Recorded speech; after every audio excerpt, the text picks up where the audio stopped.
Hi, my name's Shay Russell and I'm the editor of Strategic Intelligence Australia. However, today I would like to introduce you to a new member of the Agora Financial Australia team, and that is Tom Meyer. Now, Tom has a very extensive background in markets, and it's because of this background in markets that he developed this trading methodology.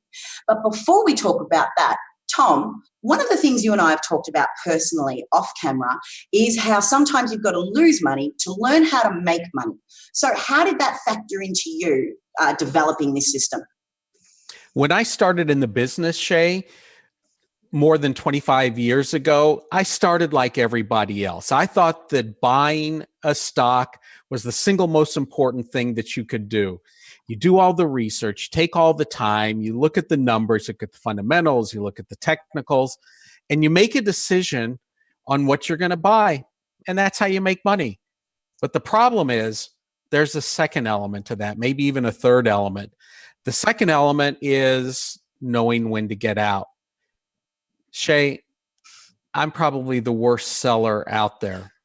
I'm like a lot of other people. I have gotten out of my winning trades way too early. I'd make 15 or 20% and say, wow, I made money. I don't want to lose this.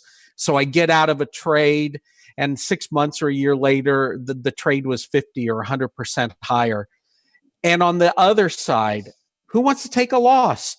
So when the trade would go against me, I would make up all these excuses, essentially excuses to assuage my ego as to why I was still correct and the markets were wrong.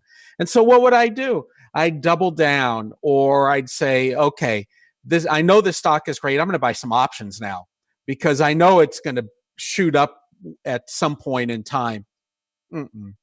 No, I took small losses and turned them into large losses.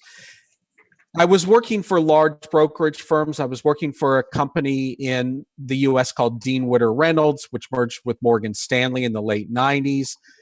And the one thing that they never taught us was to work with our clients on how to sell. Because really, when you figure out this whole investment arena, the single most important element in managing a stock or managing a portfolio is knowing when to sell. Once you have a strategy for selling, and I believe today that before you buy ABC stock, before you buy XYZ ETF or mutual fund, you should know what the parameters are to get out of that trade before you put a single dollar into the trade. Selling is the most important element. I realized that I was being buffeted in the market storm by my emotions. And at some point in time, about 10 years into it, I realized this is stupid. I'm not a dumb person, but yet I was making dumb mistakes, not making money in the markets like I thought that I should be making money in the markets, and realized the mistake that I was making was not knowing how to sell. Now, let's get on to this topic of knowing how to get out. As a trader and as somebody who, I've been investing for 10 years myself, and obviously, I do this for a living. Knowing when to get out is really, really hard. And you're right. You said, you double down, you turn small losses into big losses.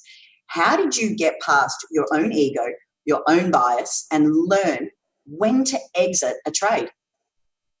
I live outside of Austin, Texas. And as you probably know, Austin is a real hotbed for technology and software. So in the very early 2000s, after the dot-com crash was over and the market started moving higher again, I was fortunate enough to meet a computer programmer who decided he was interested in the stock markets. And we would spend every weekend, hours and hours and hours together, coming up with an idea of how we put together an entire program that was computer-based, all math-based, all science-based, no emotions, no noise in the market. The decisions were going to be made for us as to what we would buy, when we would buy it, and most importantly, when we would get out. We did a lot of research. We did hundreds of thousands of back tests, and we came up with a system that looks to be very simple on paper, and executing it is simple, but the math behind it is very advanced and the algorithms involved are very advanced. And what it does, what algorithmic trading does for an investor, it can be algorithmic, it can be just a systematic type of investing. It's a discipline. It is a system, number one, and a discipline, number two. Most individual investors don't have a system, and some have discipline, some don't. So within a single package, we have a system and a discipline. This doesn't mean, Shay, that I'm not emotional about my trades. I hate losing trades, but I realize now that I have to take a small loss to move forward, free my capital, and get into a trade that has the potential to make more money. I'll take small losses and ride the gains for a lot longer period of time. One thing I'm going to touch on is you just mentioned, the psychology of trading. Now, this is something a lot of people don't actually factor into their trades and how it influences their trades.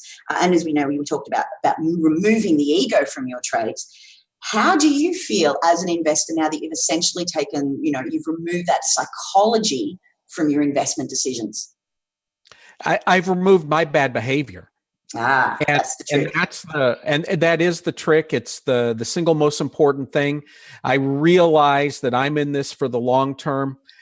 Shay, this system is not a get-rich-quick system. This is an investment system and a trading system, but it's not a invest at 10:30 in the morning and have 50% gain at 2:30 in the afternoon. It doesn't work that way. And I realize that I believe that any single trade that you get into today, honestly, the odds are 50-50 whether you're going to make money or lose money. But that's why it's important to have a historically proven system in place, because the longer you're in the system, the longer you're going to have more wind behind your back, the longer that you're going to have the ability to get into winning trades that are going to make you a lot of money. Yeah, there's still going to be losing trades, the type of trades that I still don't like, but at least the system forces me to have a discipline that overcomes my emotion. Now, I want to touch on this, not a get-rich-quick system. But before we did this, off camera, we were talking about my perma-bear stance and how I don't trust the governments and I don't trust official statistics. But I did say that while I am skeptical of this, I always believe there's an opportunity to make money in the markets. Now, what about your system does that? The beautiful part about the system is it forces us to avoid the noise that's in the markets on a day-to-day, hour-by-hour, minute-by-minute basis. How many times have you seen a news article come out that is supposedly bearish? You see the article and you say, I'm going to buy some puts, or I'm going to short this or that stock. And what happens? The stock moves in the opposite direction. Why? Why does that happen? Because there's so much noise. People have to write articles. They have to publish this and that. You mentioned government statistics. Well, you don't have to believe them. Let's just look at what the market does. With our system, Shay, we are measuring what the stocks are doing. We're measuring what the markets are going to do. We're not forecasting. Our system is a trend-following system. So once our algorithms determine that a stock or a market is in an uptrend or a downtrend, we don't care which direction it's headed. A trend is a trend. Once the market has determined that, we just want to be along for the ride. We use the closing prices on Friday to make our investment decisions, to make our measurements and make our investment decisions. And then we look at weekly volatility going back 52 weeks. So we are willing to give one standard deviation initially to each trade. And this is something that everyone will see in the reports that they receive from us on a weekly basis on the newsletters. And we give the entry signals. If a trade is ongoing, we tell you stay in the trade, we update the stop loss, etc. But we try to do this where we're avoiding the noise. Look, will political machinations have an effect on the stock market? Yes, they will. Will earnings, will bad CEOs, will good CEOs, will new products have effects on stocks and on the markets? Yes, they will. But all of those are measurable. So rather than act on the news of the moment, we prefer to take maybe a 10,000 foot level. We look at what the markets do on a week-to-week basis, and we measure where they are. The markets stay in trends for a long period of time. And I like to say they stay in trends until they don't. Some trends can last a short period of time, but you've seen the charts and your experience is the same as mine. There are stocks and there are markets that can be in uptrends for months at a time, and they can be in downtrends for months at a time. No one looks at a stock chart and sees that it's flat. It's flatlined. It doesn't happen that way. The markets are essentially, a series of trends. And that's what we want to do. We want to trade the trends. We want to be intelligent on when we get in and even more intelligent on when we get out.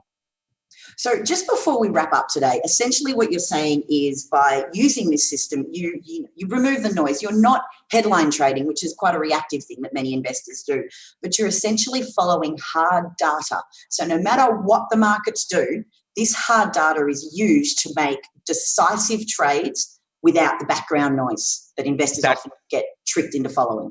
That's correct. Now, I know that many of the perma bears like to own gold. Yep. And there's no reason that this system that we're using with the algo trend trader, it follows one of the gold ETFs in Australia.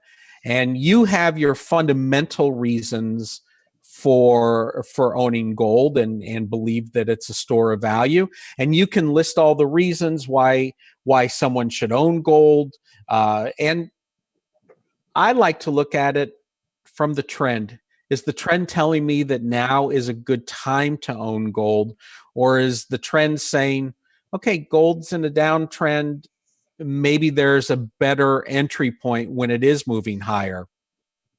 I'd rather buy something moving higher and the trend has been established than to try to catch a falling knife and guess where the bottom is and then having another 20% work against me.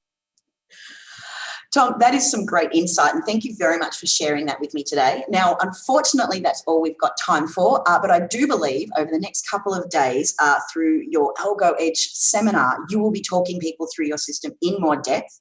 And if people want to make sure they don't miss out on that series, you just need to click on the link below this video. Tom, once again, thank you very much for joining me, and I look forward to working with you in the future.